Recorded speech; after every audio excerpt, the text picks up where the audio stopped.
Pemutusan akses internet dari Indonesia ke Filipina menjadi topik yang ramai dibahas tahun 2024.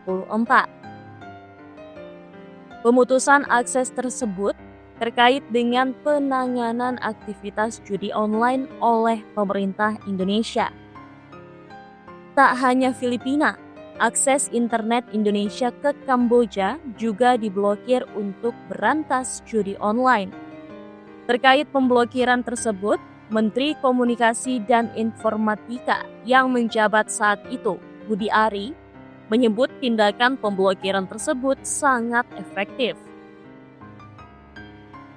Dengan langkah ini, setidaknya mengurangi 50% aktivitas judi online di Indonesia.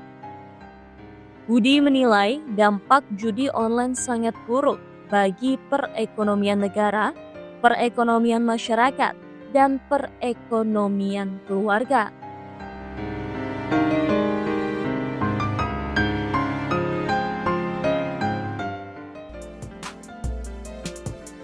Hari ini kita bakal bahas kebijakan besar pemerintah Indonesia yang berhasil bikin aktivitas judi online anjlok drastis.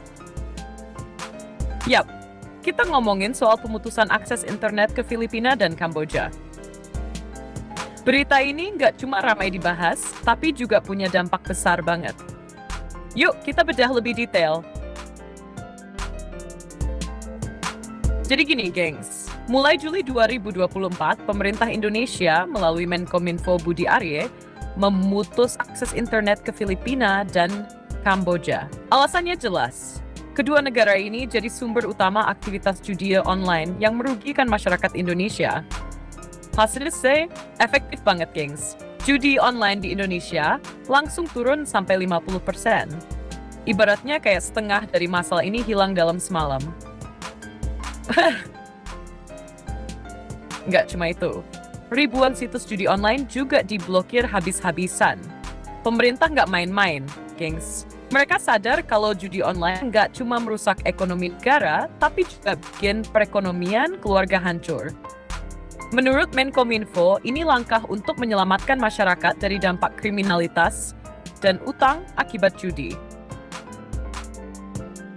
Nah, yang bikin makin menarik, Filipina juga ngambil langkah besar. Presiden mereka, Ferdinand Marcos, melarang operator judi berbasis luar negeri atau POGO di akhir tahun 2024. Wah sih, karena industri ini nggak cuma bikin ekonomi rusak, tapi juga terkait tindak pidana seperti perdagangan orang.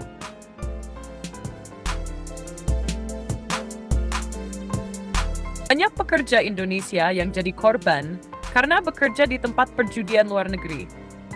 Dengan akses internet yang diputus dan kebijakan dari Filipina, potensi TPPO ini bisa ditekan banget, gengs.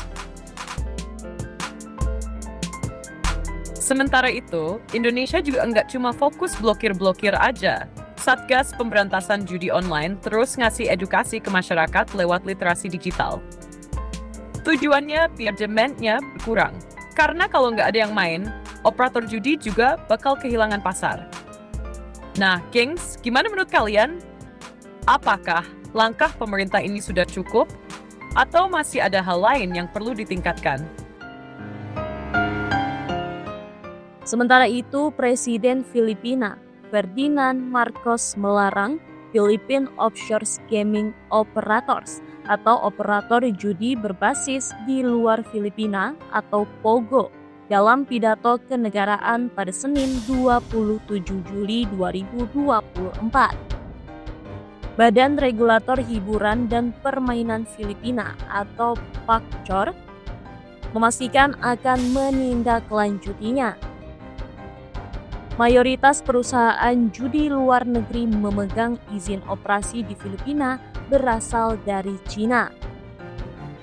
Marcos memerintahkan industri perjudian di Filipina ditutup mulai akhir 2024 ini. Ditemui sebelumnya, Dirjen IKP Kominfo yang menjabat saat itu, Usman Kansong, menyambut baik larangan judi online yang dikeluarkan Filipina.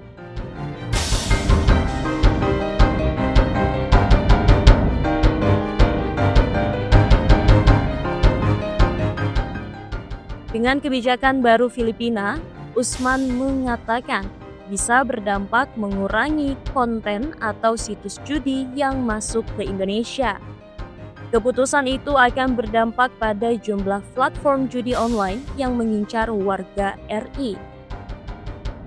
Selain itu, diharapkan akan mengurangi potensi tindak pidana perdagangan orang atau TPPO, sebab kasus judi online terkait dengan kasus TPPO. Dia juga memastikan Satgas Pemberantasan Judi Online akan tetap bekerja, yakni melakukan edukasi dan literasi digital.